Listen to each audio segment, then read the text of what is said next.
iRacing, you wanted the best, you got them for a breast. Often imitated, never duplicated, the greatest show on dirt, the World of Outlaws.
This is the original esport racing game. This is iRacing.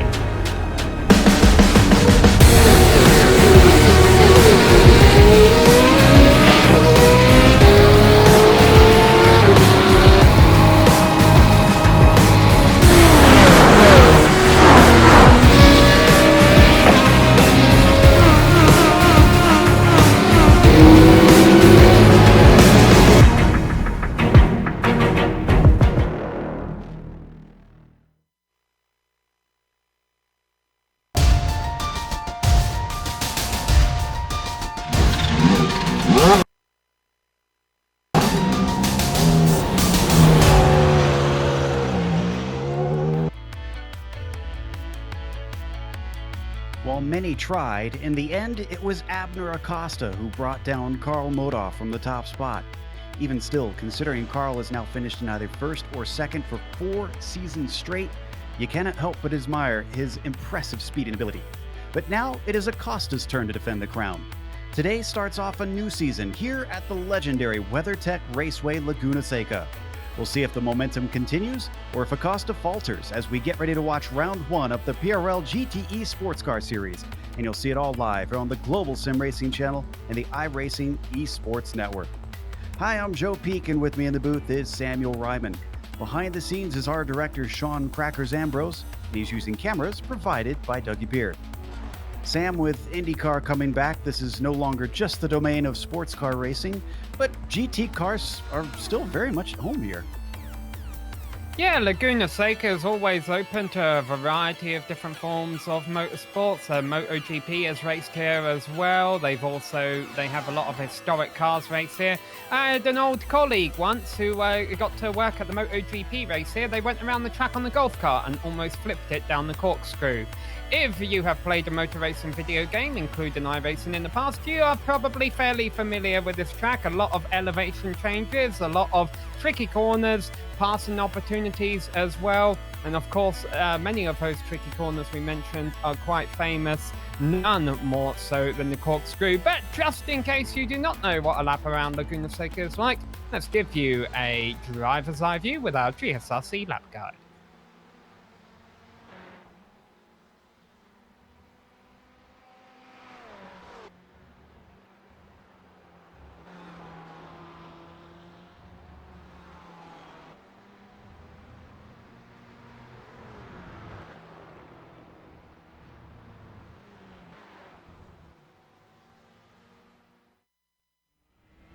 Alright, we're in the GSRC4 GT, so let's do a lap around Laguna Seca. Up and over turn 1, you'll let it drift to the right in order to set up for the Andretti hairpin. The way you've got to get the car settled quickly and the fact that it's downhill makes it easy to botch the braking into here. The good news is you ideally want a late apex anyways to get the run off of it. After that, you've got a similar problem with some tricky braking into turn 3. This corner tightens up on exit and likes to lull drivers into understeering wide. 4 only needs a little lift but can be dangerous with a tall curb to the far inside. Finally, you get a short breather on the way down to 5. This turn is both uphill and considerably banked, meaning you can carry more speed into it than you'd expect. You'll need that speed since it's a very steep climb on the way up towards 6. Now, this left-hand kink is one of the scariest in all of racing with the way the track dips at the apex. Hit it wrong and the speed at which you'll spin off towards the walls can often be race-ending. Up at the top of this hill is the infamous corkscrew. The braking is blind over a kink, and while you mercifully can see the first apex, the second one is way out of sight by the time you turn in for it. Dropping down a huge amount of elevation, your plunge continues through rainy curve. Definitely late apex this incredibly long corner. Switch sides, and then you've got the swift turn 10, which is another one with lots of banking. At last is the final hairpin, which offers a good chance for an overtake if you're close. But really, you don't want to sacrifice your corner exit with this taking you back down to the Andretti hairpin.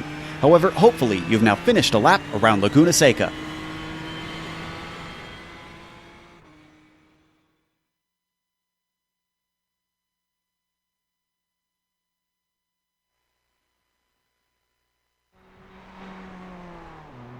You see a lap around Laguna Seca from on board the Ford GT. But as always, today's race is brought to you by SIMSA. Simulation Motorsports Affinity provides many consulting services, from completely customizing simulators to managing teams, individual drivers, and complete events.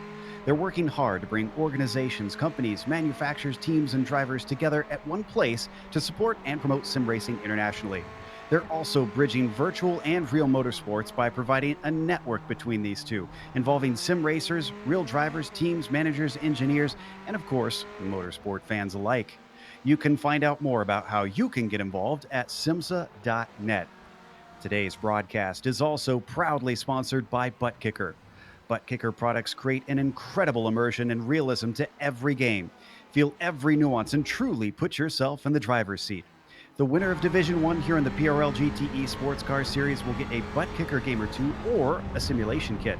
Also, both drivers of the winning team in the team's championship will get a free t-shirt. Check them out at thebuttkicker.com. Now, speaking of championship prizes, well, why don't we go over last season's championship, starting with the drivers, of course.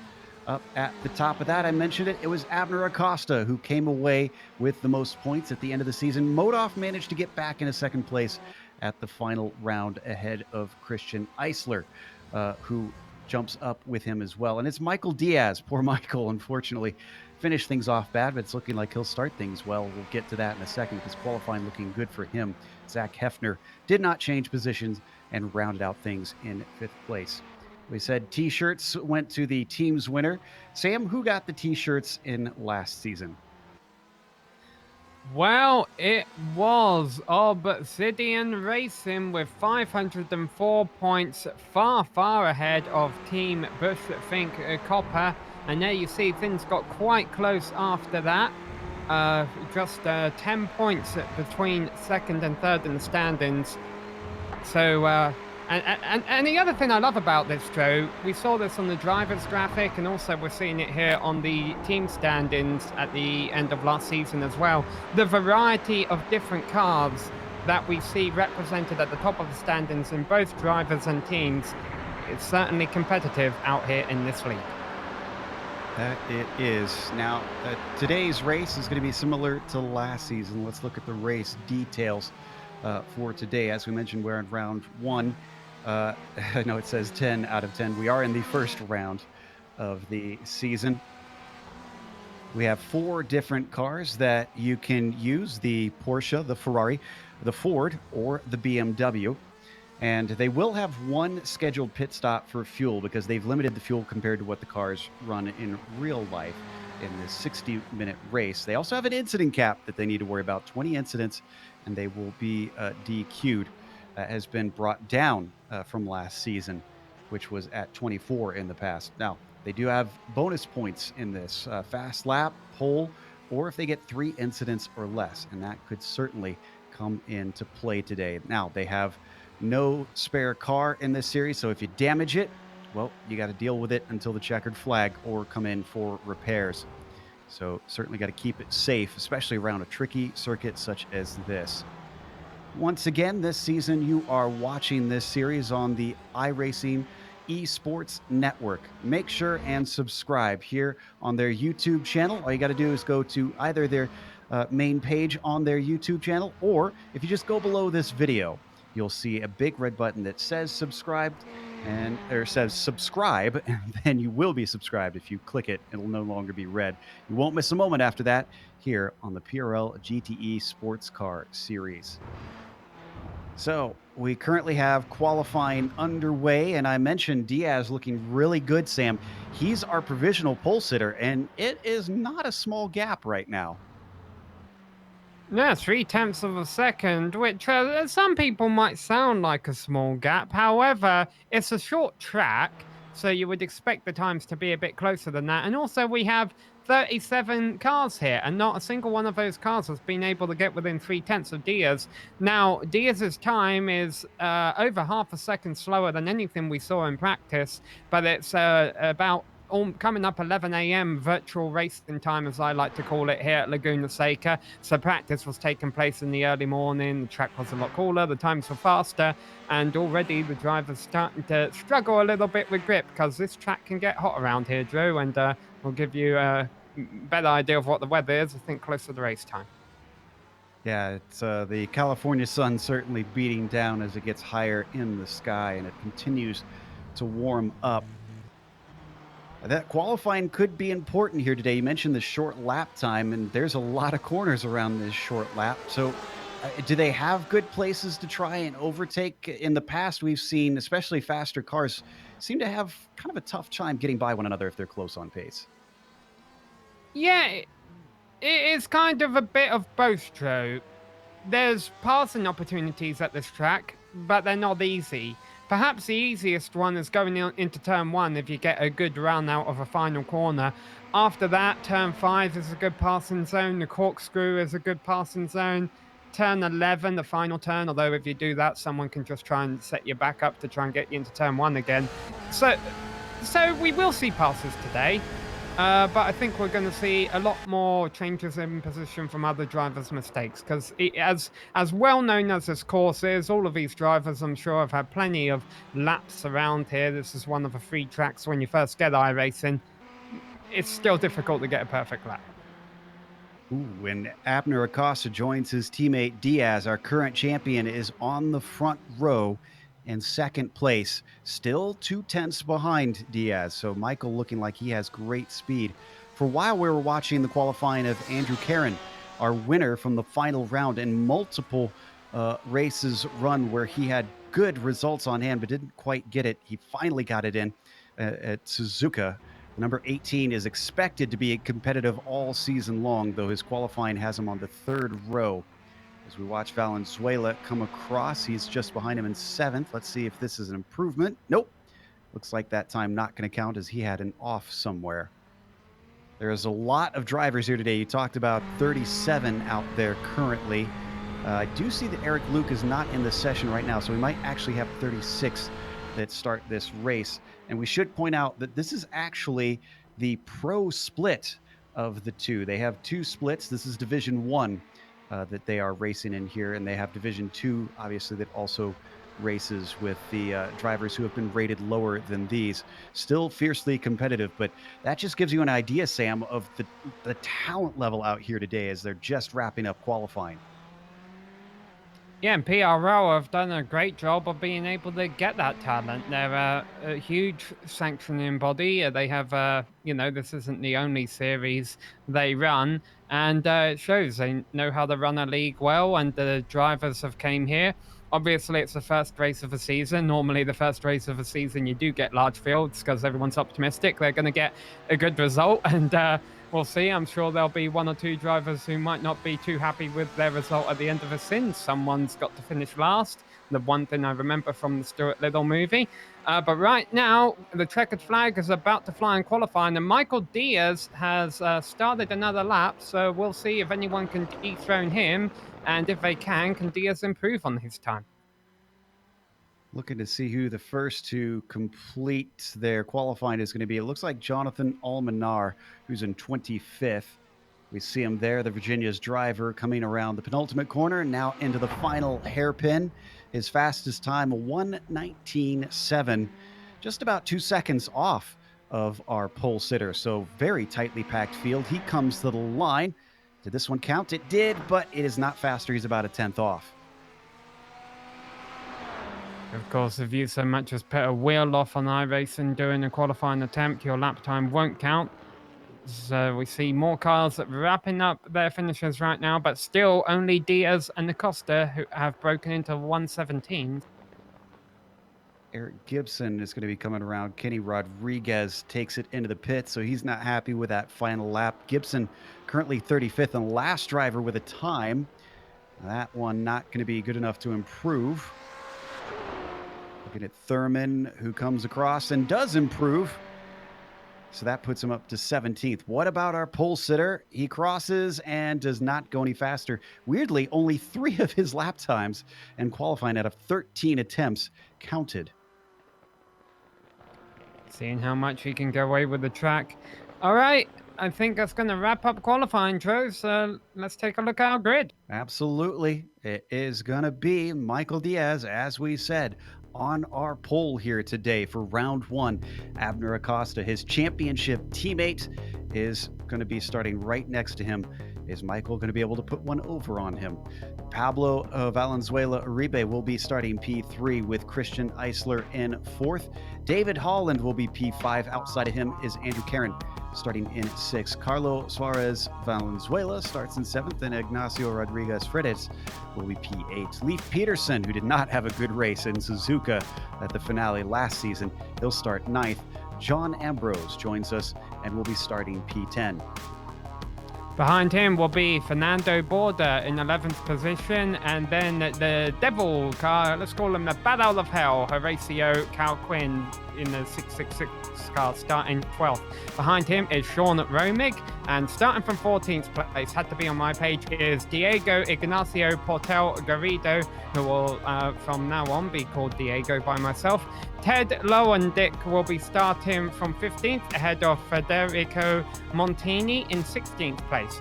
Row number 9 is Brett Thurman and Jeff Carollo, and then Lyndon Swabby and Sean Duhamel will be starting on row number 10.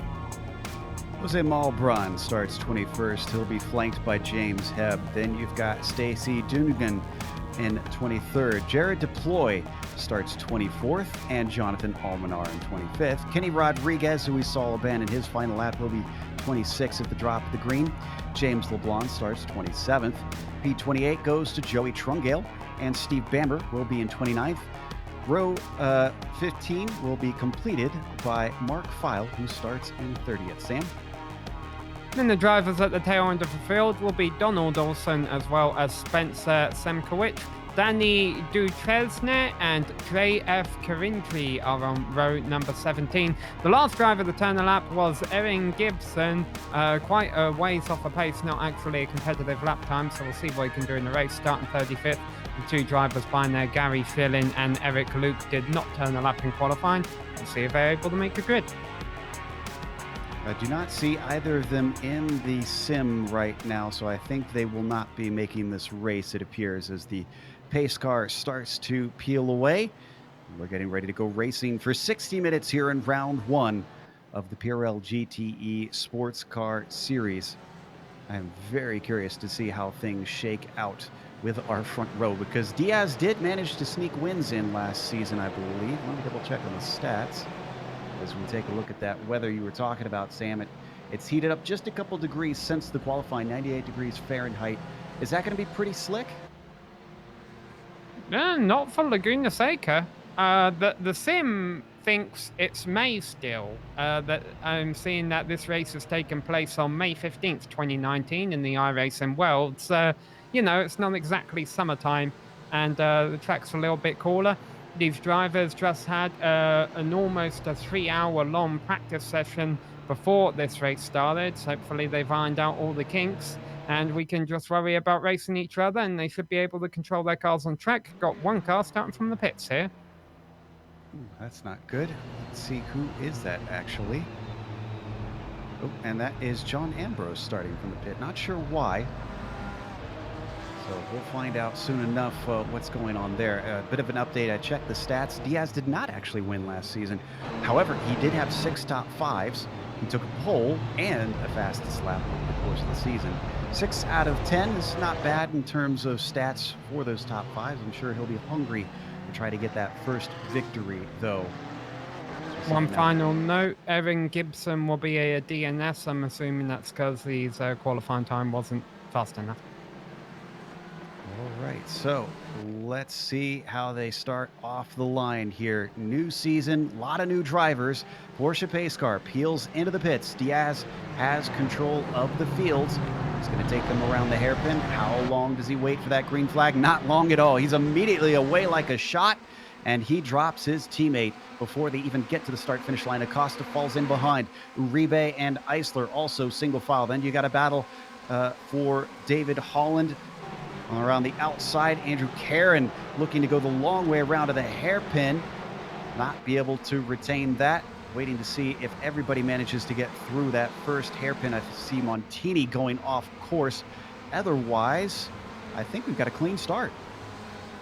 Yeah, I don't know about that battle for 5th, though. Holland and Caron were very close entering the apex of the first corner, and they were still side by side a little bit after that. Right now, Holland is winning out that battle in 5th place ahead of Caron, but it's still early days. Of course, all the tyres still getting up to temperature as they go up the hill to the corkscrew. These leaders know it's their first round of 10, and there's a spin out in the middle of the field. It's Diego. Diego in the number 17 car's gone for a spin, comes back on the track in front of traffic. And that was almost a bit dramatic back there. So things clean up front by a bit of a scare in the middle of the field. Yeah, that was Duhamel who just narrowly avoided him. Didn't even lose a place, I think, nearly taking into the sand to get around him. Sean stays in P17, but it is Diaz who leads across the line after our first lap of the season, being closely followed by Acosta, the current champion, looking to try and take a win on his first time as champion. They're starting to drop Uribe behind them, the gap up to nearly half a second. Deep into the first corner for Acosta, though. Loses a little bit of time on his teammate. Eisler has since been shaking Holland and has been applying a pressure to Uribe. So there's 2 grey and black Ferraris leading the field around right now. We drop back a bit further in the field. Riding from on board, looks like the 4th place car of Eisler. Oh, looks like we're actually on Holland. 5th place car just up ahead. A little bit of dirt being kicked up by a couple cars. Oh, and slow off the corner. That's Caron and Valenzuela a little bit on the attack there, Sam. Yeah, Caron went wide on turn 6. It's one of the trickiest turns on this track, especially in this sim, is that left-hander before the run up the hill to the corkscrew. Caron overshot that and almost got past it. And there's contact going in the corkscrew right now. Dravid Duploy and Diego just rubbed fenders going through there. So Diego, who spun around on the opening lap out of turn 6 and almost caused a bit of drama, he is aggressively working his way back up through the field. Watch this track. Not waiting for anybody. He sends one up the inside. And Deploy had to give way, essentially. I think they both managed to get away with it without any bad damage. However, Kenny Rodriguez did not have the same luck out of the final corner. He's found the wall. Let's see exactly how this happened, Sam. Early on in the race, tires are cold, and as you're trying to...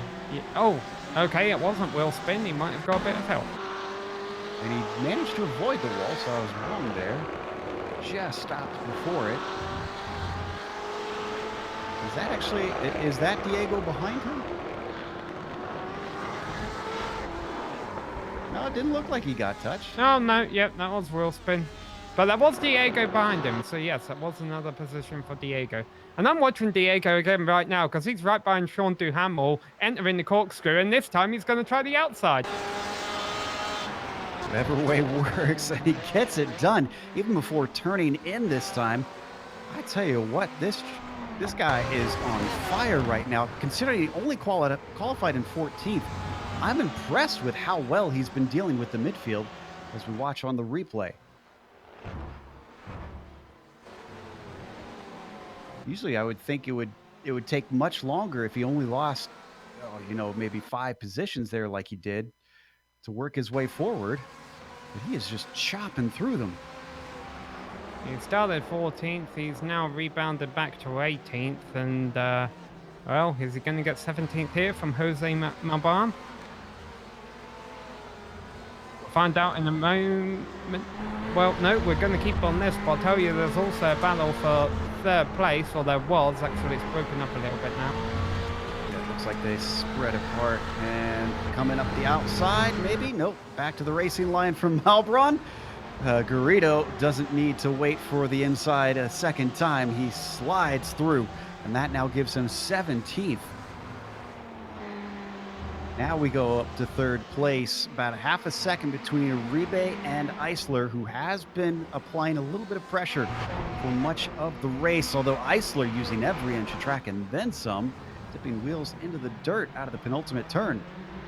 Yeah, I don't know what happened to Eisler, but he misses the apex there on the final corner, and that allows Holland to close in on him a little bit more. Maybe he did a bit of aggressive lap, heated his tyres up, and is paying the price for it right now because he's losing time to 3rd, and the 5th place is gaining time on him. Still, I get the sense that Christian is responding to a lot of our criticisms from seasons recent. He is a multi-time winner, but hasn't won in a while and has been stuck in the mid-pack, but right now running in 4th place after qualifying there. Looks like he clearly has been practicing in the off-season. He's got it together now, even though he's dropped off of Uribe by about half a second. And he's certainly not under threat from Holland, at least for the time being, as they climb up the hill, over the crest, and into the corkscrew. Now, the field is looking like they're generally falling back from our top 2, Diaz and Acosta, Obsidian Racing teammates who won the team championship as well last season, are coming back and looking like they are the ones to beat. Yeah, and we saw that team championship graphic at the start of a broadcast. They won it by quite a substantial amount. And right now, with their cars leading 1-2, as you mentioned, it looks like they're on track to repeat that again. Of course, this is the first of a 10-round season. We're going to a variety of different racetracks, so we'll see if they can keep it up. No reason to expect they couldn't, but that's why we run the races. You never know what's going to happen. We still have pit stops coming up later in the race. And with the lack of passing we've seen from everyone except for Diego, who knows if someone will try and play the strategy card to make a pass. Diego just had a big problem himself, and I think that was contact under braking between himself and James Hebb. Let's look at this one more time. He brakes from a long ways back. I don't know if he was going to make that corner, though. We come back live. He's getting the position right now. Don't really need a replay, just got him into turn 5, easy up the inside, and that now promotes him to 16th. Oh, did something happen to Fredes? Number 96 just suddenly disappeared. Huh. He just disappears down through the corkscrew. And I think he's back now, so it looks like, yes, indeed, it was. Oh, we got a car upside down in the corkscrew. If we want to stay on this replay, that was Jared Duploy. Ooh, what a bad day he is having. This one, not his fault either. Looks like Joey Trungale gets into him. Looking from the gearbox of the Georgia driver. Go ahead, swing it through turn 6 here, and then up at the top of the hill. That's Trungale in that blue and orange Porsche. Outbrakes himself, and with the drop in elevation,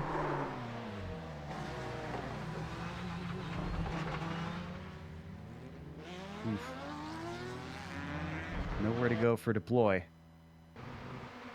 And actually, you know what? I take that back. From watching that replay and looking at it on my screen, Trungale did not run into him initially. It was after deploy was already spinning.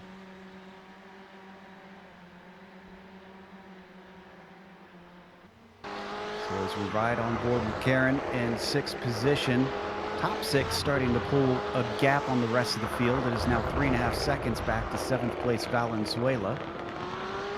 Top 9 are all in the positions that they started. That's how clean it's been up front. To find the first driver who's made the move, you've got to go back to 10th place, where Horacio Calquin in the 666 car has moved up 2 positions from 12th to 10th. And he's got a bit of pressure from behind him with Sean Romig in 11th place and Ted Lowendick in 12th. Speaking of making progress, remember John Ambrose started from pit lane despite qualifying in 10th. He's up to 24th. He's made up quite a few spots here. Not surprising with his speed. Might catch up with Garrido at some point, depending on how things go. I see a car losing 2 positions. Don't need a replay of this, but Horacio Calquin, who is now in 12th, a little bit of a slide coming through turn 3. And that allowed Lowendick and Sean by. Yes, that was a bit of a commentator's curse from me, because he was in 10th place and said he had a bit of pressure from behind, succumbed to that pressure and lost a couple positions. Good news, he's still in the race. I won't say anything more before I jinx him again. Behind him, a familiar face in this series, Federico Montini, currently running 13th. He started 16th as we ride on board with him chasing down Calquin. He's also got Brett Thurman and Fernando Borda following behind him. We see a mistake like we saw for Horacio out of Federico. He could easily lose 2 spots as well. In fact, doesn't have the best exit, Sam, out of the final corner. Brett is looking a little close. And did something happen to David Holland? Yeah, he's lost a position to Andrew Caron. So Holland has had a mistake during this lap. Holland was in 5th. Caron now has that position, so we'll get a replay here of what exactly happened. So we're still live here. We'll, yeah, this happened at a turn 1. That looks like we don't have the replay on that. Yeah, that was the first change. Oh, here we go.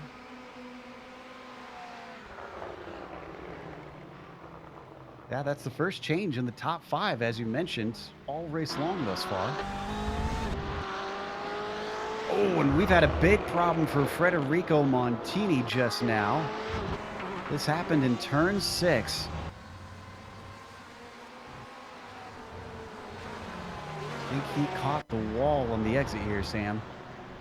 Oh yeah, turn 6, one of the trickier turns, and he was lucky actually. Maybe he wasn't lucky. He's trying to judge his speed when he hit the wall there. It looks like it was able to scrub a lot of it off, but yeah, he still had a pretty good We had a big pileup, if we want to stay on this replay, with John Ambrose in the same spot. It started with him in turn 6. He got sideways. Carini got into him. Looks like Swaby was involved in it, as well as Jeff Corallo. Wow, this is bad.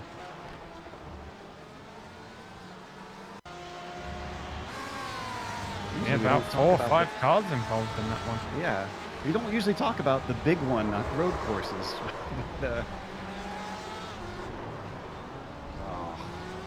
Nobody got out of that without some sort of contact. And I do believe that Ambrose was damaged enough that he had to come. No, he stayed out. He's still staying out, but he looks not in the best of condition. And definitely got some damage onto that Ferrari. The good news, if there is any good news from that, is I should imagine the pit window will be opening in 5 laps or so, Joe. Something like that, I would imagine. Usually they can go about 40 minutes in these cars. Meanwhile, pass on screen between SRT cars. In fact, the battle's still going on as they come onto the front stretch. That's Thurman and Borda. Borda in the Ford to the inside, the BMW of Brett Thurman. Up on the high side, they come down into the Andretti hairpin. Thurman look a little bit better on the brakes as they get woed up. That's Garrido behind them, still on his charge forward. And as he looks to the inside of this battle, he almost loses as he dips a wheel into the grass. You say these two are teammates, Drew? Because with the amount of passing Diego has been doing, I think they need to start working together, because or else Diego's going to get by them within a couple of laps here.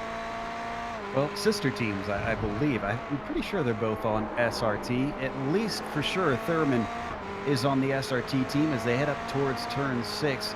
Diego falls back a little bit, gives them some breathing space now that they stop battling. But it still looks like Thurman's struggling through a couple corners. Yeah, Diego can see. Oh, wow. That was different. Thurman locks up a rear brakes and it just goes right. That happened so fast. Watch from above here. Just veers off like a shot. Yeah, I was as surprised as you were. It looked intentional almost at first, but car snapped on him, and severe damage has set him back to 15th, and bad enough that he's coming into the pits right now, as you can see. Yeah, substantial damage. I'd say I've never seen a car spin to the right, entering a left-handed corner, but I did an autocross last weekend, Joe, and I did exactly that. You can empathize.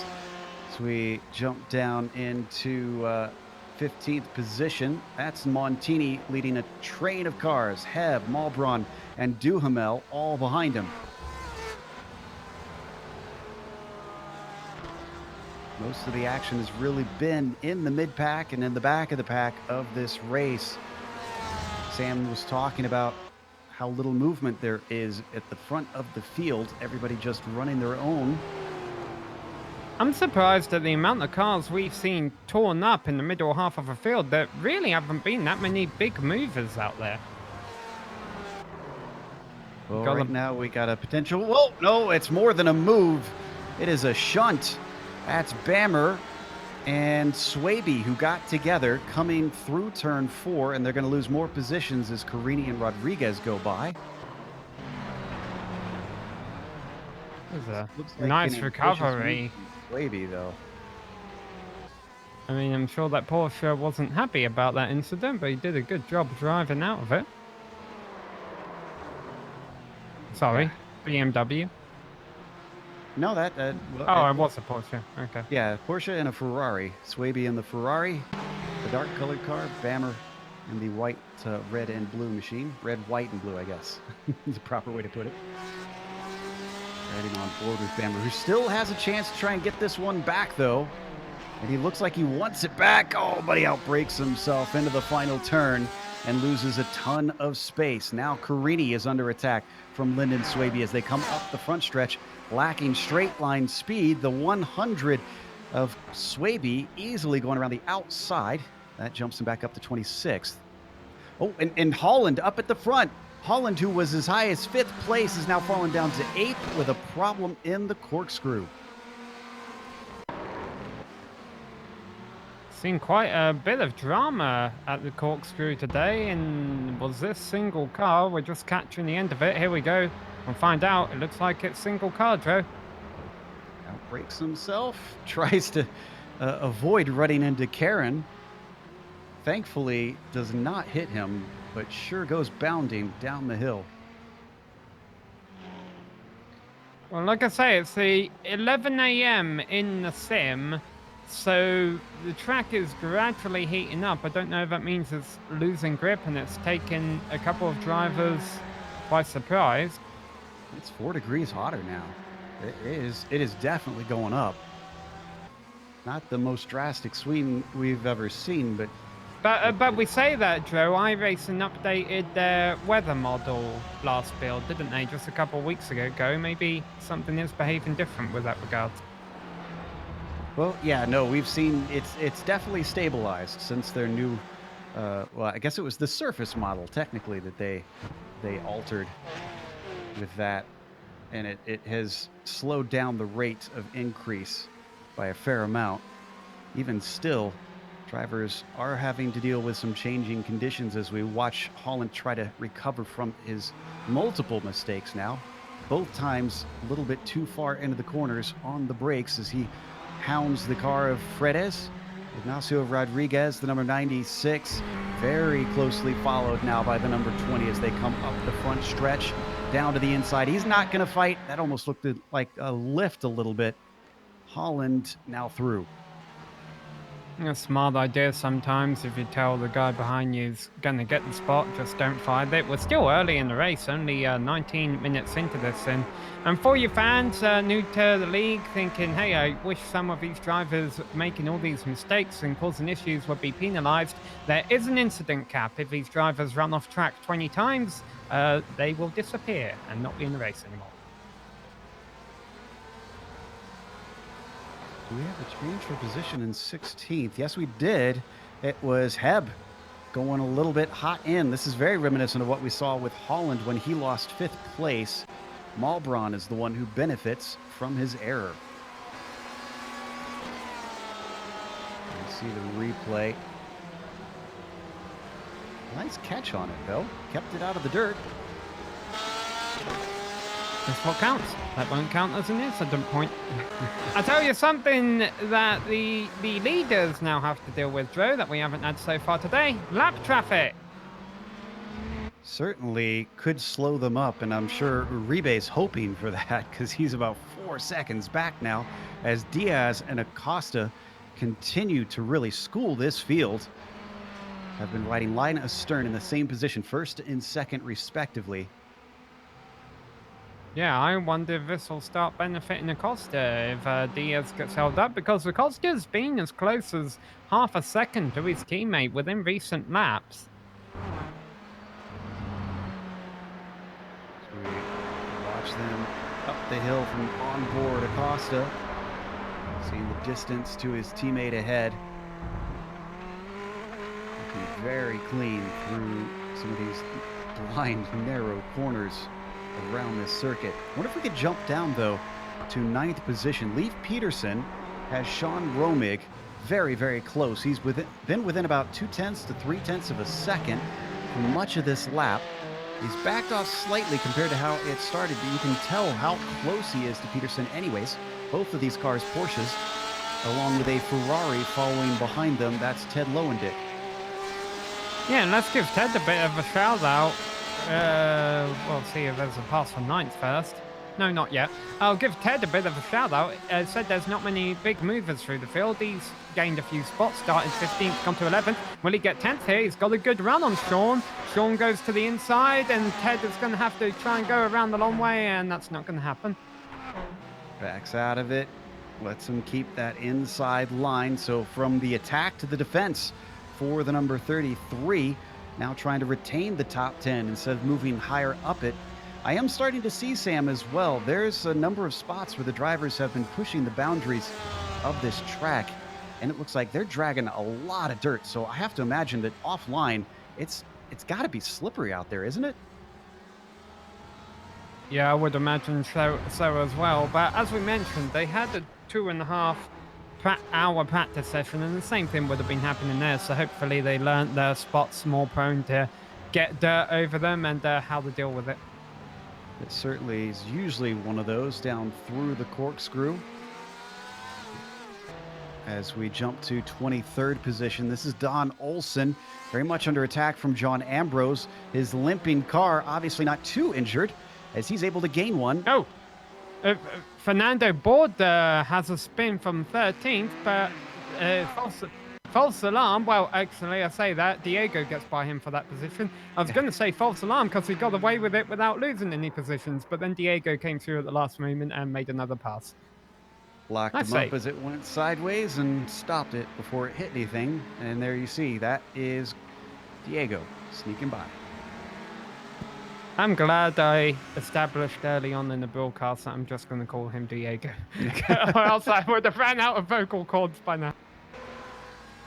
I need to give him a good nickname, though. So, 13th, he's now higher than he qualified, which was in P14. Okay, can we call him? Can we call him the Sabretooth? Name him. Oh, here we go. Pit stops. Name him after Diego from my side. Who's this in the pits? That's Trungale that we see. He was one of the drivers that had some damage from the contact that he had with it was Deploy that he ran into in the corkscrew. Well, this is evidence that he obviously thinks pit window is open now. So let's see if more damaged cars come in here to get some repairs. I haven't really seen any yet. I would have thought Ambrose would have been the first one. Oh, Diego with a problem in the corkscrew. He hands that position right back. And we'll get a replay of that. I can tell you, Leif Peterson, who has been running quietly in 9th place, he has came in for his pit stop now. So, Has as well. Get one more view of what happened to And Diego. something happened to Bamber because he's now left the sim. Oh, and he didn't hit anything. Are we going to replay or are we going live? We're going live here. Did we he don't run need off? to replay this. Yeah, he came off the track and then just exited. 20 incident points, maybe? No. Okay, he came to a stop. halt. Okay. Yeah. I think something in real life called his attention away, unfortunately. Leif Peterson finishes his pit stop. He's called away to the track to try and complete this race. He's now in 20th as he returns. Gary Schilling has lost the connection. Well, that is a disappointing way to end. We head over to Lowendick, who's still in a battle. It's the same one we were watching not too long ago. In 9th position now that we've had some stoppers and drivers with issues. Romig in 9th, Lowendick in 10th. So is this, you must ask, where Lowendick decides to bite the bullet and come in? Maybe if he thinks he's getting held up by Romig, he stayed out this lap, or maybe he's comfortable behind Romig. Because I mean, anytime you make a pit stop, if you don't have the necessary tools to tell where you're going to come out on track, you run the risk of coming out in more traffic than you're in. And you know, Lowendick, I mean, he's got Romig in front of him, but other than that, things are pretty quiet around 10th place here. Yeah, if he was closer in being held up, I'd be with you and say he probably needs to risk it and come in. But right now, it looks like he's not really got the pace to You know who's close? Our leaders were really close through the corkscrew. The accordion effect means they spread back out as the track opens up here. But Diaz and Acosta are closer than I think we've seen them. And Diaz is getting held up behind Trungale. So could this, the lap car of Trungale, could this open up a pass for the lead? Maybe not, because Diaz gets a pretty decent run out of a corner. But I wonder if there are no team orders, if Acosta's starting to get a bit thirsty here. Yeah, I don't believe they have any team orders whatsoever, although they have helped each other in the past when it was clear that Acosta was close to winning the championship. I know Diaz mentioned he'd be willing to try and support his teammate. Carini, now the one in front of them, starting to hold up Diaz. He's getting the worst of the traffic in some difficult places. He finally goes by on the right side. Is he going to let both drivers through? Not quite. He's forcing Acosta way wide, and all that time that he had gained is now lost. That's the yin and yang of motor racing and working with lap traffic. Anytime you do benefit, you normally end up losing it behind someone else. That's not unusual at all. Need to have you start riding James Hebb has had another moment. He's overshot the first corner, and that costs him a position to Sean DeHamel. Well, he did that not long ago, if I'm not mistaken. Let's see, we've got the replay. Is this the same thing all over again? Here's Hebb in the Porsche, the Club West driver down into turn 1. Almost a carbon copy, except this time he goes all the way off. And eventually has to work his way back onto the black stuff. So, now down to P17 and already under threat because that's Almanar and the 128 just behind him.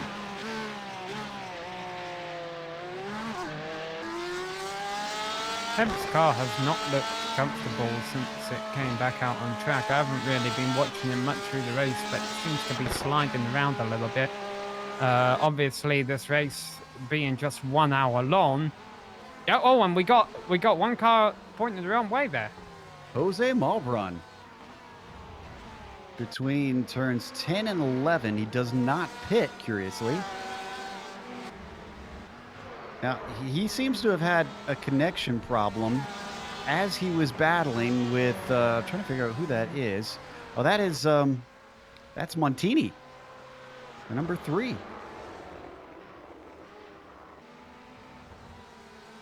I can't say, Sam, that I blame Montini for this if he can't see where he is.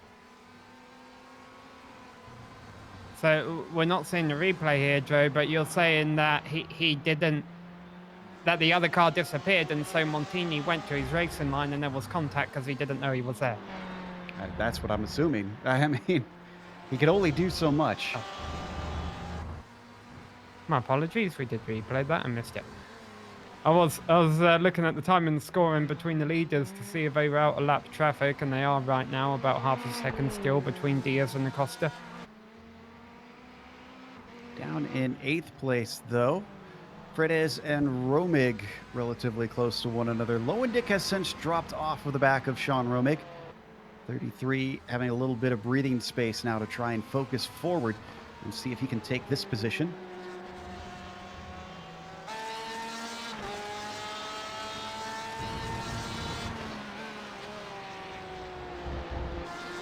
Jonathan Elmanar now into the pits, one of the drivers we've been watching in the battles around 15th place. Still very few drivers who've come in thus far. Yeah, well, the hill. I was about to say about a minute ago, Joe, 1 hour race, you shouldn't expect anyone to take tyres. It simply takes too long. So the only benefit they're coming into the pits is the only strategic benefit really is getting out of any traffic if you're in some. They now finish up the lap. Fred is doing pretty well to hold Romig back. In fact, Sean looks like he's lost a tenth or two around that lap. So these three start to spread apart. Diego has had a big spin, and I think he gets away without losing the position. This is in turn 9 and 10. All right, just out of rainy curve. Let's see, dipping the wheels off maybe? Yes, indeed. Oof, and you are flying at that part of the track. You can see how far he goes, actually, trying to get the car stopped. Thank goodness nobody was around him.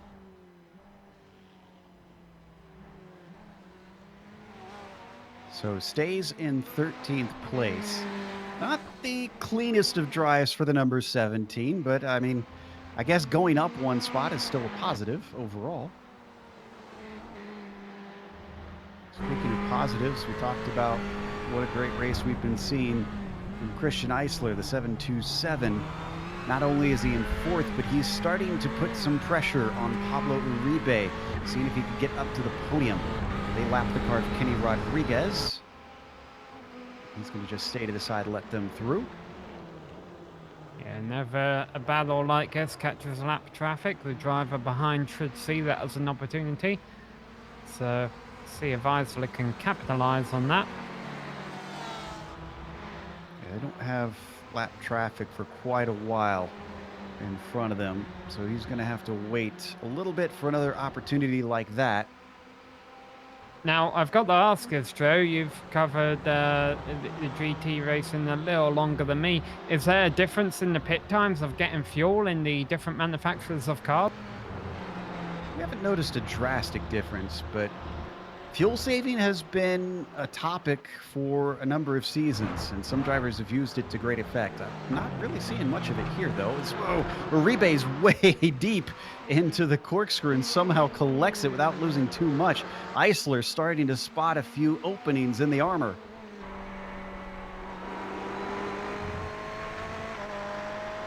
I think all it's going to take is a big enough mistake from Pablo, and it's looking like Eisler is going to be pouncing.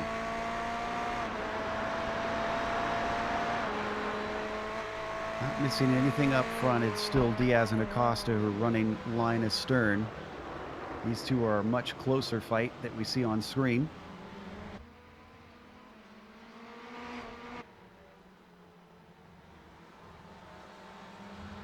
Much of the field has spread out.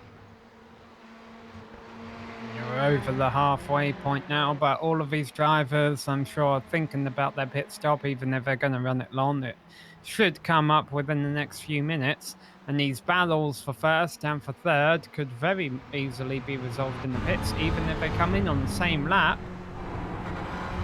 That's a good point. They significant difference. Did something happen to Diego? Because I'm seeing him grayed out, and I don't know if that's connection problems. He's very easily could have hit the 20 incident point limit from what we've seen today.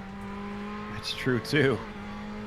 That spin will count as 2 incident points, I believe, on its own, which is a tenth of the way there. Closing in under braking, Christian Eisler, looking a lot more like the Iceman of old now. Seeing what he can do to get Pablo Uribe to crack. Saw a car in the pits. Oh, that's Jared Deploy coming back out in his Ferrari. So he's going to try to scalp a few positions just by getting some laps in, it looks like.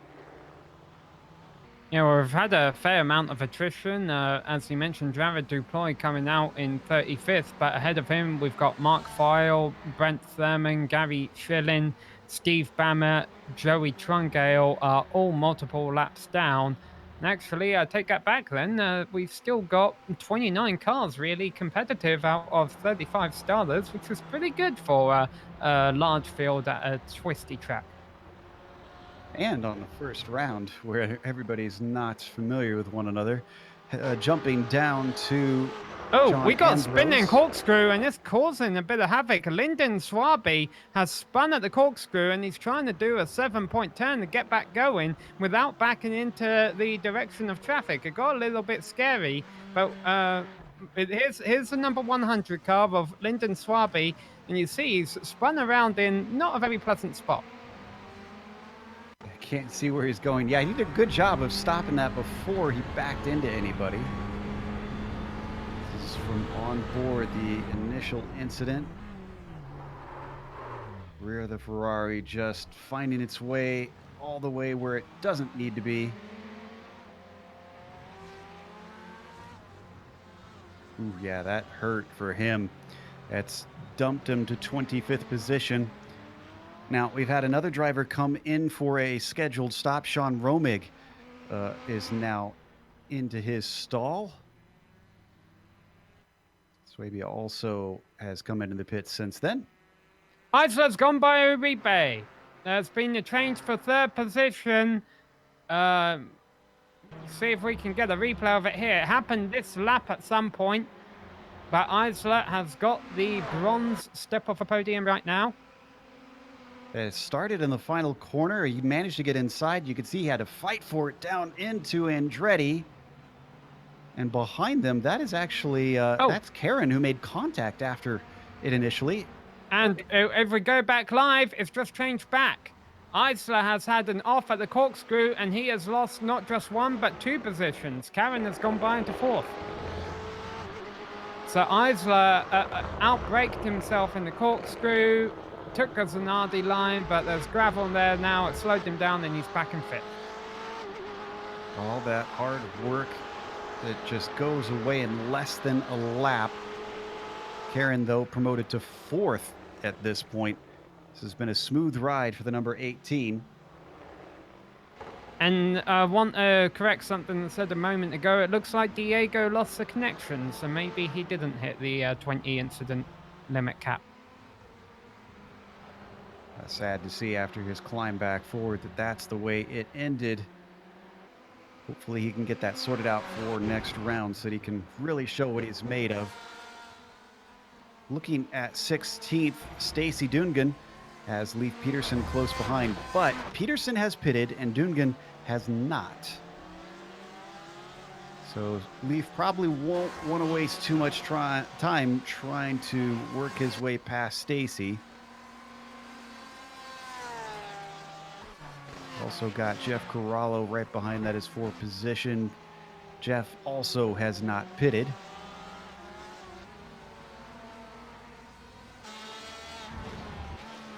So we watch from Corallo's perspective, looking up ahead at the Porsche, chasing the Ferrari. Ooh, and Dungan using a lot of track, ducking 2 wheels off into the dirt out of turn 4. Closing up under braking, Peterson. And the 913 looking like he might have something for the number 899. And just as we cut away, Dungan went off, and that position did go to Peterson. Meanwhile, on screen, This is for third position. That's Karen chasing Uribe. Uribe has had all kinds of pressure from behind him, and not too far behind still is Isla. That trip through the gravel trap didn't cost him too much time. He's still in 5th place, safely ahead of Carlos Suarez Valenzuela. And, I'll give Carlo a bit of a shout out there, running in 6th place. I don't think we've mentioned him today, but having a quiet race so far. I think we've only said his name once or twice the whole time, and it's not usually with the battle. As through turn 6, it looked like Karen couldn't quite hold on to the back of Uribe, so he's going to have to recover. Oh, and no, he's not, because here comes Uribe into the pits. So this opens up a bunch of track in front of Andrew Karen to try and put some hot laps in. Uribe came in behind the lapped car of Olsen. He's really going to want to try and beat him out of the pits here, so he doesn't have to deal with him on pit exit. Uribe finds his stall. This is the highest car to have pitted so far. The only one behind him, or the highest to have pitted behind him, is Sean Romig, but I don't think he's anywhere close enough to challenge him. Uribe still taking his service. It is a little long, just about 15 seconds, and he is, in fact, behind the lapped car of Olsen. Yeah, Olsen took a much shorter stop, so like I said, did Uribe take a longer stop than he needed to? This will make Pablo the highest pitter. He returns in 10th position. He was fighting with Andrew Karen, who is in 3rd. Now, does Andrew respond this lap, or does he keep going? Well, there's no real pace advantage to drivers who pit earlier. It's not like they're putting on new tyres and they're going to put in a cracker, you know, that drivers still out on track have to worry about. However, into the pits comes Valenzuela, so let's see if he's able to make up any time. A few more cars in the mid-pack also pit. Looks like John... Well, no, John still hasn't taken his. Ambrose has not been in for a scheduled stop. Duhamel has pitted. Heb has pitted. Corralo has now come in. And we've got David Holland down to his stall.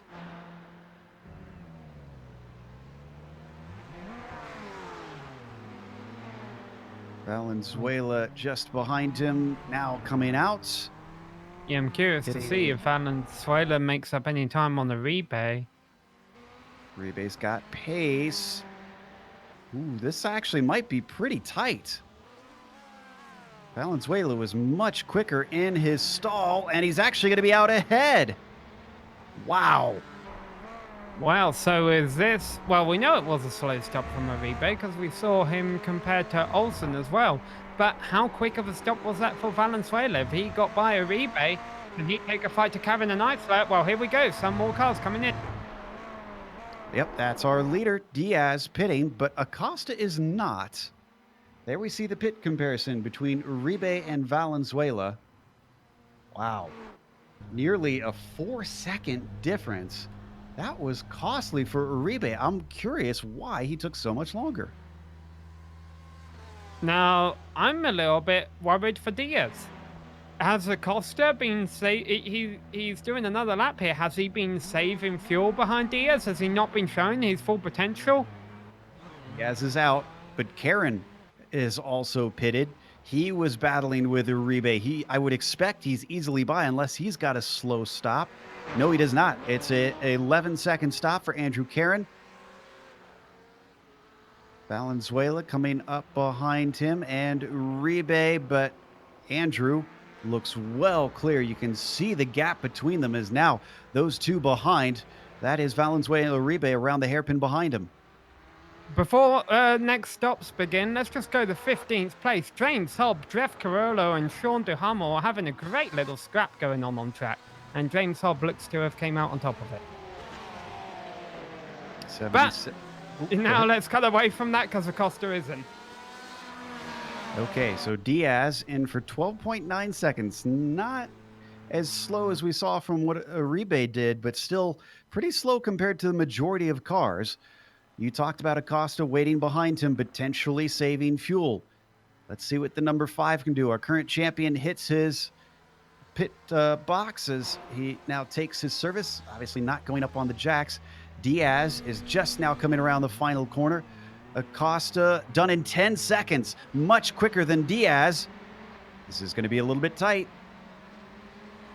That could be another benefit to saving fuel. Kicks out a bunch of cones for his teammate to have to deal with as well. Yeah. So, Acosta getting quite close to the gravel there, but he is miles ahead of Diaz. Now, of course, the big question is, does he have enough fuel to make it to the end? I guess we'll find out in about 15 minutes' time. Eisler coming out too. Just about to say that he was the last of the top drivers to take his stop, and he will be out in fourth behind Karen. Andrew now onto the podium after qualifying in sixth. He was a name that we marked as someone to watch at the end of last season. And I'd say that he is fulfilling all the expectations that have been placed upon him in fine fashion. So watching the live timing now on the left-hand side of the screen, Karen is 5 seconds ahead of Uribe in sixth. I think any one of those drivers in that battle could get that third step on the podium. Something happening down in 13th. That's Montini just coming out, I think, after a scheduled stop. He just is out behind Fernando Borda, though, so that could be a battle for that 13th position, depending on if he's got the pace to chase him down. We still have 18 cars on the lead lap around this short lap, and there looks to be 28 cars still running. Yeah, you know who that's not good news for, Joe? It's our race leader, Acosta, because all those great battles we've been seeing today have been taking place around 15th to 18th place, and Acosta's about to catch those battles and hope he doesn't lose too much time behind them. Here we see our current champion working his way through turn 6. He's just a couple seconds behind Heb in that 18th spot. Wasn't Heb up at the front of that train just moments ago? I thought he was. I think so, yeah. Yeah, Something must have had a mistake. So now it's Duhamel who's up at the front. Dunigan behind him in 16th. Carollo 17th. Heb in 18th. And Heb has another off as he works his way through T10. Yeah, this is all still close, this battle. Stacy Duden, and actually, I'll take that back. Sean Duhamel is really at the front of his train in 15th, and then Stacy's about second behind him, and then Jeff Carrillo, and then James Hobbs. So 4 cars for Costa to deal with here. The battle's not really on right now. They're spread out a little bit, so maybe that'll be nice to him, but maybe they won't. Costa's still gradually gaining on the tail of it. They actually might have a battle because Carrillo's got to move on Dunigan. They come down into the 5th turn, and with the inside line, it looks a lot easier for Carrillo. It's not done yet. Are they going to go side by side through 6? Thankfully, no, but Carrillo has a horrible line into there, somehow manages to carry his speed through, and again follows in his tire tracks up and over the crest and can't respond into the into the corkscrew.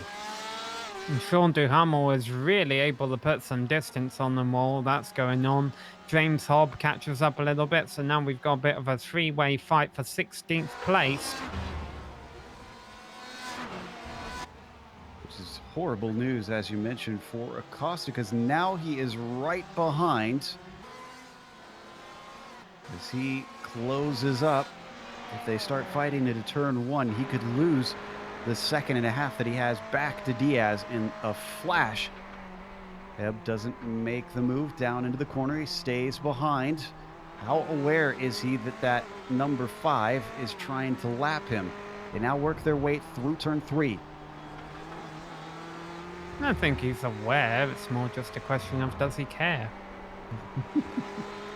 This is a good place to let him by. Just pull over to the left here, or he's not going to do that. He takes the race in mind. Will he just let Acosta by in the braking zone? Yes, he will. Gives him the space. Certainly isn't helping Abner. He's now 1.4 seconds ahead of Diaz. So Michael seems to be gaining ever so slightly. Yeah, but Diaz is about to catch Heb a really bad part here. He's going to get held up behind him at the corkscrew, maybe. Yeah, that's going to cost him time. Costa, those having to go the long way around on rainy curve.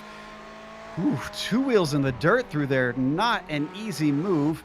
And now he's 4 wheels into the dirt out of turn 10. This has been proving difficult behind him. The same could be said of Diaz, who finally gets past Heb. Now he's going to try and get past Dune again. Looks like he's going to have a little bit of an easier time. Dudenian has picked a bad place to let off here, though, because Heb is going to go right around the outside of him. They're 3 wide. They've almost outbraked themselves because they were all lapping Semkowicz. Well, Heb manages to stay ahead of Dunigan out of that. And Diaz and Acosta are now by. But Diaz is now only a second behind the number 5, our leader.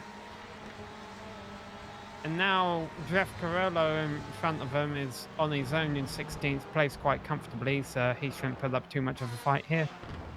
Gonna let one by. Oh, he's in a bad spot. He speeds up again. Ooh, wow, he handled that very well.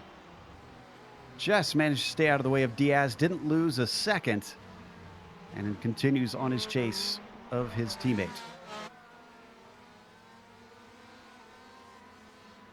Haven't checked in on Romig in a while. Fred is currently the driver who's behind him.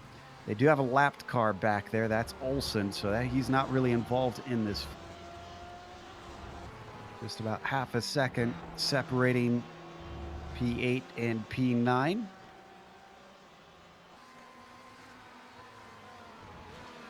One thing we haven't mentioned is let's stay on this battle. Or at least I don't think we mentioned it in a while. But Diaz and Acosta, 13 seconds ahead of Karen. We've lost Jean Carini as well. Trying to see if maybe he hit the incident limit. So we go to Ambrose now in a nice little battle. And I think, yes, Carini did hit the incident limit. There's one thing iRacing doesn't tell you. It gives you a lot of information. It doesn't tell you how many incidents a driver has during a race. And I almost wonder if that's to stop someone from seeing, hey, the car in front of me, it has 16 incident points. Maybe if I just ram it up the back, it'll disappear. Yeah, I have a feeling that's exactly the reason they decide not to make that viewable. Meanwhile, as we come back to Romig, who's in the dark Porsche, you see. Freda's in the Ferrari, the number 96 with the red on it. Still giving chase, but not able to close in on that half-second gap.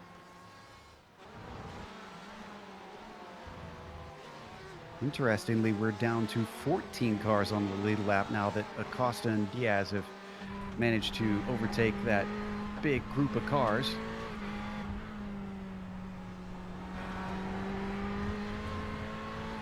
Is losing out through the latter half of the lap. It's now increased up to 0.7 of a second.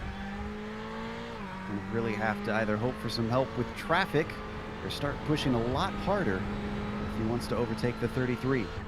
Or win it on fuel. That's true. I think by now, though, with 7 minutes left, they'd have a very good idea on whether or not they're close and need to save or if they are clean. True.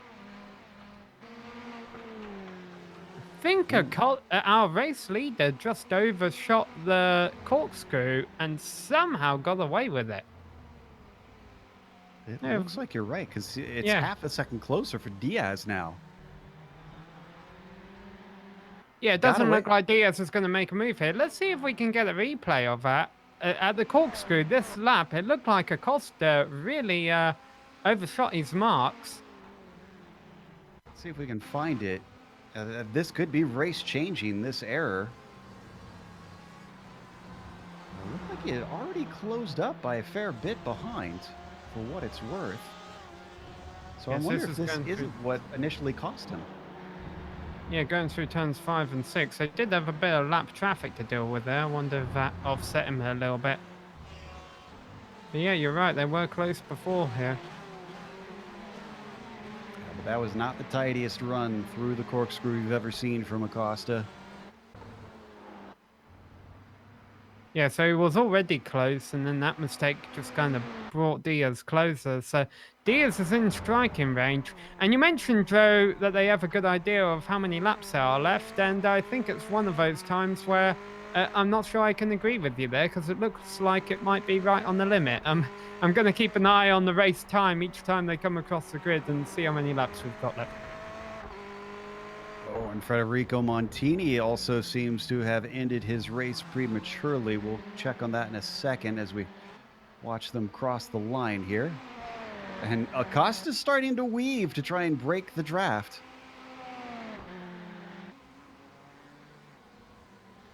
We also lost John Ambrose. Checking to see if I can find what happened to them. Joe, this race is actually it's to the safe side of what I thought it would be. It looks like we've got 4 laps left to go. So it looks like Federico has run out of incident points. So that's what happened to him. I'm trying to find what happened to John. Didn't expect this many drivers to suffer from that. Well, we've seen drivers, including our race leader there, Costa, taking liberties with the runoff areas. Well, not runoff areas, but gravel. And this is starting to bite some of them in the closing moments of the race. Well, I'm afraid Johnny Boy suffered the same fate. He has exited out after an off on the turn 6 and just racked up too many of them. So ride on board with Diaz. Now, these two look like they are pushing hard, and he's gotten closer. You can visibly see it. Diaz within 0.3 of a second at certain points around this track. Does he go on the attack? He's very close coming up into the Andretti hairpin, tries to cover him off a little bit too late. Diaz finds the door open, squeezes through, looking for the over-under. Acosta can't quite get him back. Back to the lead for Diaz after pit stops, handed it over to his teammate. Very nice move by Diaz and very good defensive driving by Acosta. He took it to the limit, knew he couldn't go beyond that limit without causing a crash for both of them. Obviously, you don't want to do that with your teammate. So yielded the position, tried to do some kind of crossover, it looked like, through the first turn. It didn't work out. It was a nice move by Diaz. Diaz has definitely been driving smoother through what we've been seeing the last few laps, but you have to wonder, was that because he was the one putting the pressure on and Acosta was the one feeling the pressure? Well, now the roles might be reversed. If that is the case, can Diaz hold on to Acosta for the remaining 2 laps when they get to the line? And you would think to say, yes, of course he can. He did it the whole first half of a race, but we have reason to believe that maybe Acosta wasn't showing his full potential throughout the first half of a race. But right now, though, Diaz hasn't been making any mistakes this lap since he's taken the lead, and it's looking good for the driver at number 30 as they cross the line. 2 laps left to go. We're switching back to 5th place. Valenzuela is chasing Eisler now. The Iceman back to where he qualified in that 4th spot. He is about 3 seconds back from Karen. Not impossible for him to gain on the 18, but highly unlikely that he'll be able to get to the podium. Instead, I suspect he keeps glancing in those mirrors to try and hold Valenzuela back, who gains time, braking for the Andretti hairpin. Very much could change the complexion of the results if Carlo gets aggressive here at the end.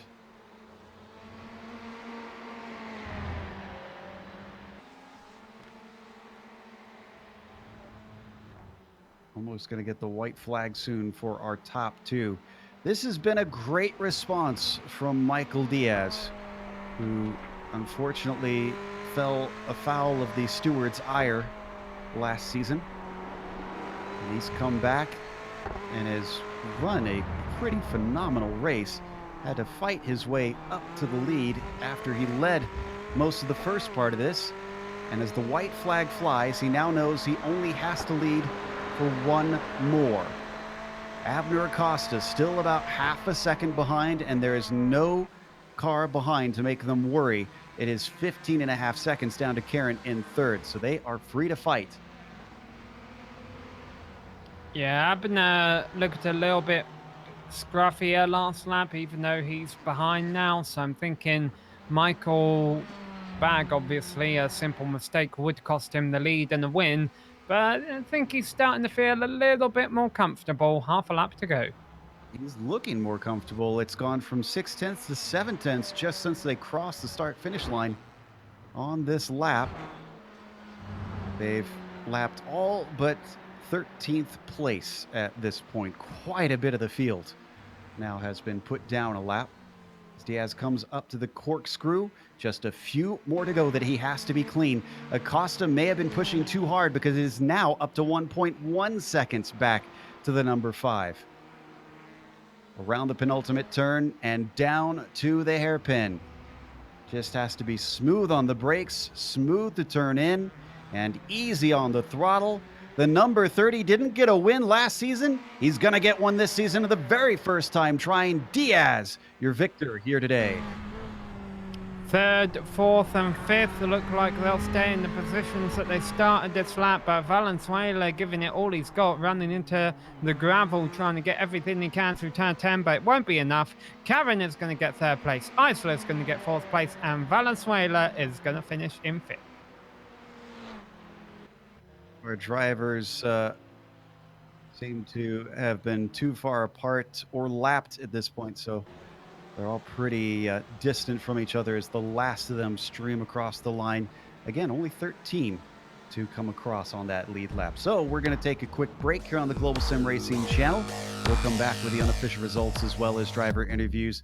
But stick around because we'll have all the upcoming races on your screen for here on the GSRC. 40 of the best sim racers, $100,000 on the line. Who will rise to the challenge? This is the most competitive and sought-after season in iRacing World Championship history. This is where legends are made. This is the Porsche Esports Super Cup.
Welcome back to Laguna Seca, WeatherTech Raceway Laguna Seca, where we just had round one of the PRL GTE Sports Cars Series.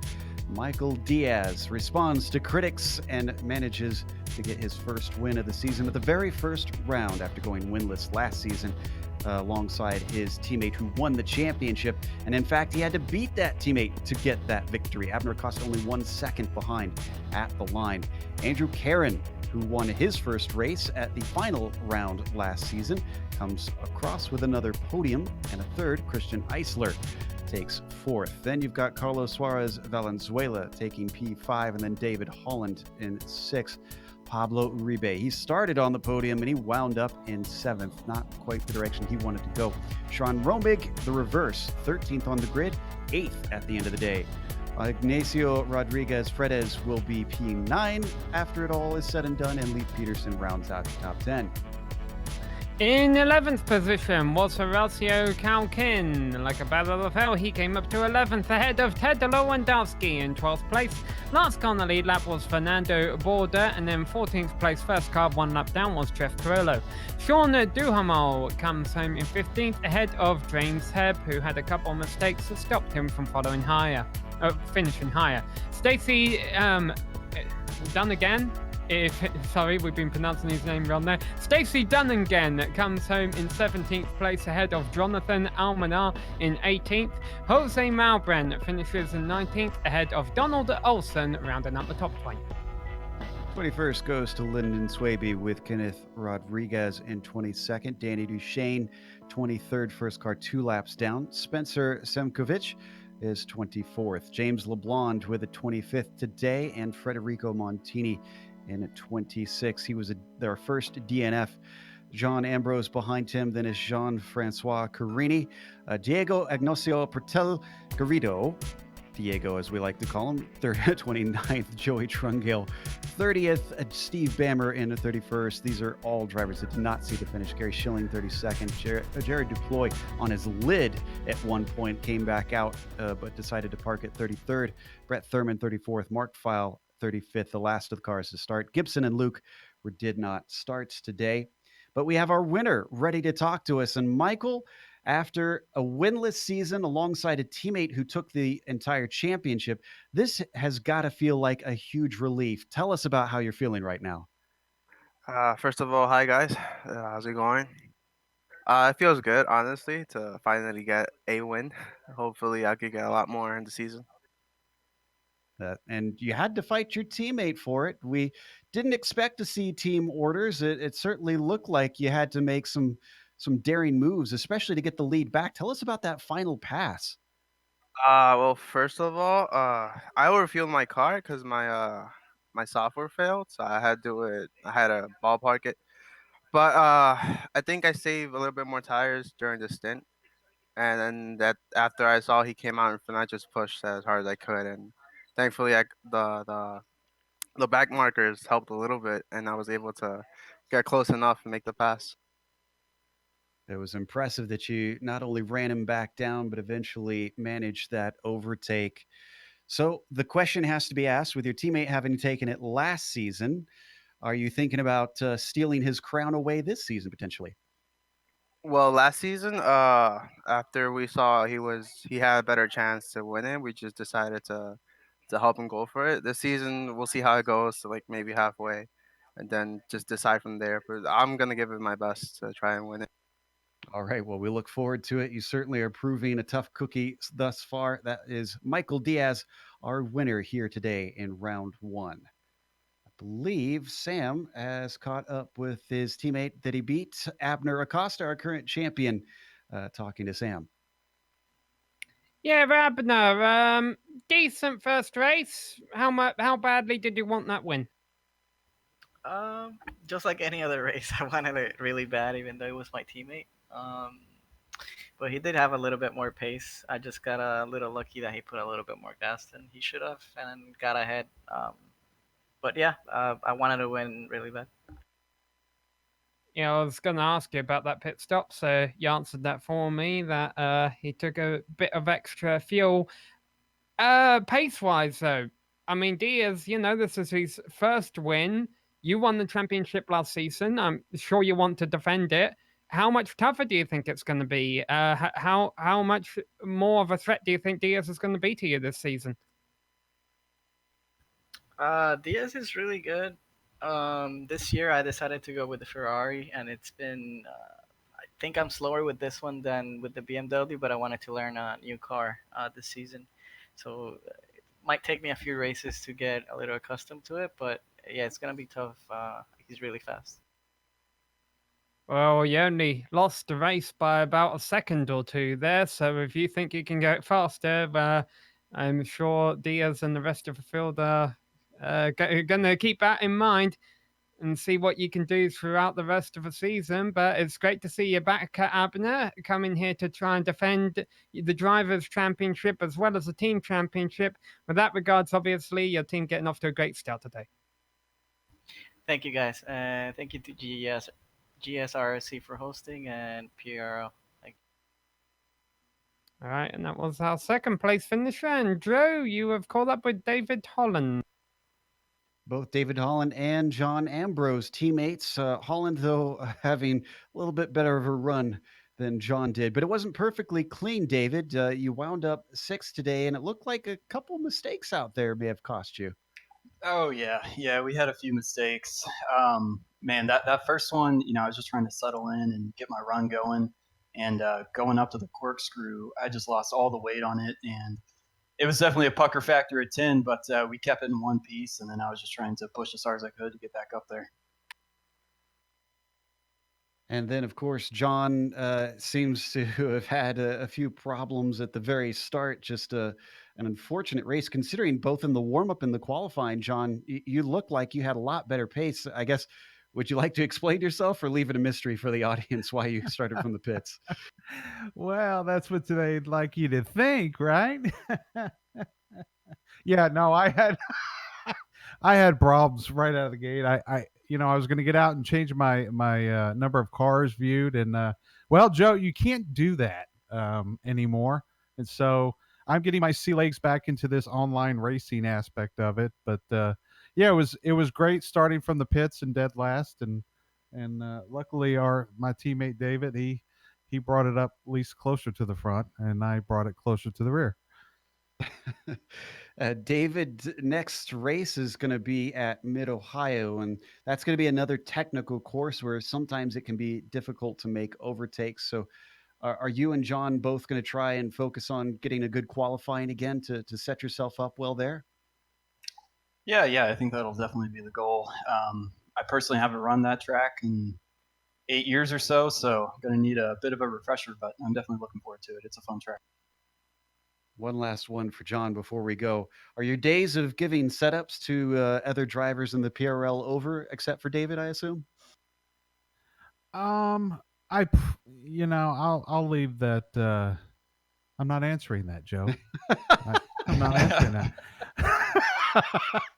Hey, Smart listen, man. real quick though. I want to thank you guys, the PRL, obviously, but more importantly, I want to thank Shell Oil USA out of Houston, Texas, for coming on board with us three this year. So looking forward to giving them a better show, hopefully at Mid-Ohio and not from the pit lane. All right. Well, we look forward to that as well. That was John Ambrose, 27th, and David Holland, who was 6th out there today. And that's going to close us out as well. We also want to thank some sponsors. A big thank you goes out to Simulation Motorsports Affinity. Again, if you want to check out and see what they can do for you, look for them at simsa.net. If you're a sim racer, I highly advise you go and see how you can get involved. Also to Butt Kicker. They are located at thebuttkicker.com. If you like making more immersion a part of your sim rig, please go and see what kind of gear you can get from them too. Also, a thank you goes to iRacing for putting us on IESN. Make sure and subscribe. That way you don't miss a moment here for the PRL GTE Sports Car Series. Just click that big red button and you'll get all of it in your feed. Thanks to the companies that provide the software and the hardware for our broadcasts. They're listed here on your screen. Additional thanks go to June Lalonde, who provides our wonderful music. See the screen for how to get a hold of more of her great work. And thanks to the team today, Sam, Sean, and Dougie. If you'd like to find out more about GSRC, including upcoming races, you can find it at globalsimracingchannel.com. Also, check out our social media. Our Twitter is at GSR Channel, Facebook is Global Sim Racing Channel, and Instagram is GSRC_Graham. As we mentioned, the next round, Mid-Ohio, will take place Tuesday, September 24th, a week from now, and that'll again be at 9 p.m. Eastern. We also have upcoming races for other series listed on the screen, so check those out and mark them down on your calendar. Until next time, race clean, race hard. We'll see you on the track.